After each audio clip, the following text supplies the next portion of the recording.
NEET paper leak पर सियासत तेज होती हुई दिखाई दे रही है। अब राहुल गांधी ने सरकार को घेरा है। बड़ी खबर इस वक्त आपको बता रहे हैं। पेपर लीक को लेकर पीएम मोदी पर सवाल उठाए हैं राहुल गांधी ने। सरकार पेपर लीक नहीं रोक पा रही है, ये कहा राहुल गांधी ने। तो लगातार ऑपोजिशन इस मुद्दे को लेकर केंद्र सरकार को घेर रही है। नीट पेपर लीक पर सियासत तेज हो गई है। राहुल गांधी ने सरकार को घेरा है। पेपर लीक को लेकर पीएम मोदी पर सवाल उठाए हैं।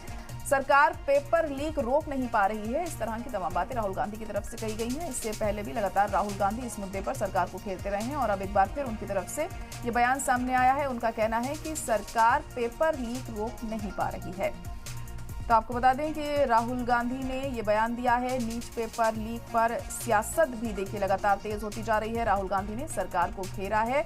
नीट पेपर लीक को लेकर स्टूडेंट्स में भी काफी नाराजगी है। जगह जगह मुजाहिरे हो रहे हैं, एहतजाज किया जा रहा है और इस मुद्दे को भुनाने में ऑपोजिशन भी कोई कसर नहीं छोड़ता हुआ दिखाई दे रहा है।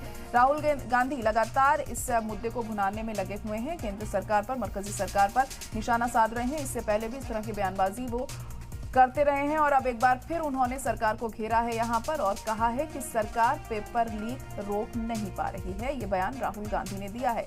आपको बता दें कल राहुल गांधी ने एक प्रेस कॉन्फ्रेंस की थी और इस दौरान तमाम बातें उन्होंने कही कि आखिर कैसे ऐसी लापरवाही देखने को मिल सकती है सरकार की तरफ से, क्यों इस दिशा में अहम कदम नहीं उठाए जाते हैं, क्यों ऐसे मामले सामने आ रहे हैं। एनटीए पर भी उन्होंने सवाल उठाए थे कि एनटीए में गड़बड़ी देखने को मिली है। जो इसमें तमाम बड़े ओहदों पर लोग बैठे हुए हैं, उनकी मिली भगत के जरिए ही ये तमाम चीज़ें सामने आ रही हैं। इसमें जांच होनी चाहिए और जो भी सच्चाई है वो निकलकर सामने आए और जो भी इसमें दोषी पाया जाए, गलत हो, उसके खिलाफ सख्त कार्रवाई होनी चाहिए। तमाम चीज़ें राहुल गांधी की तरफ से कल एक प्रेस कॉन्फ्रेंस के जरिए भी कही गई थी और राहुल गांधी ने इस दौरान सरकार पर जमकर निशाना साधा और उन्होंने साफ तौर पर कहा है कि सरकार पेपर लीक रोक नहीं पा रही है और ऐसे में कहीं ना कहीं सरकार पर ही सवाल उठना लाजमी है।